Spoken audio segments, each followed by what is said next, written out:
මේ නිකමට වගේ ChatGPT එකෙන් ඇහුවා අපිට පුළුවන් ද වෙබ්සයිට් එක යූසර් කෙනෙක් developer tools open කරන එක completely block කරන්න කියලා. එයා කියනවා you cannot completely block.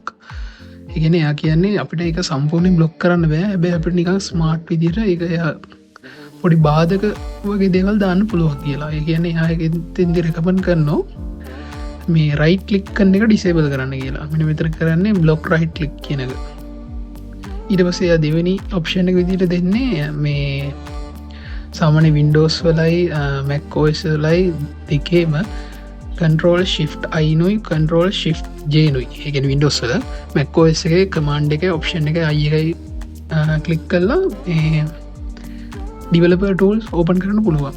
ඒකදී ඒකට solution එකක් විදිහට දෙන්නේ මේ event list එකක් දාන්න පුළුවන් key down එක. හරිද? key down එකක් දාන්න පුළුවන් event list එක.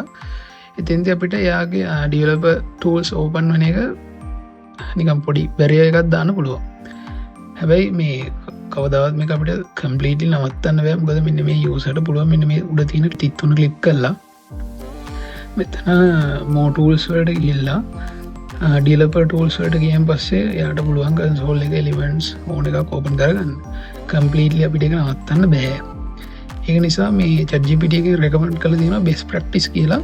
ඉතින් එයා කියනවා never put sensitive logic or secret in the front end. එතෙන් කියන්නේ එයා මේ front end එකේ කිසිම මේ secret data එකක් හරි sensitive data එකක් හරි store කරන්න එපා කියලා.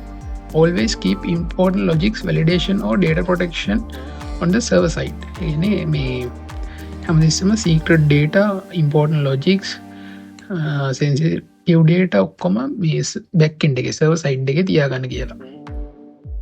ඒ නිසා ඔයගොල්ලෝ කොයින් වෙලාවකවත් username password වගේ දේවල් browser එකේ memory එකේ local storage session storage cookies වල save කරන්න යන්න එපා.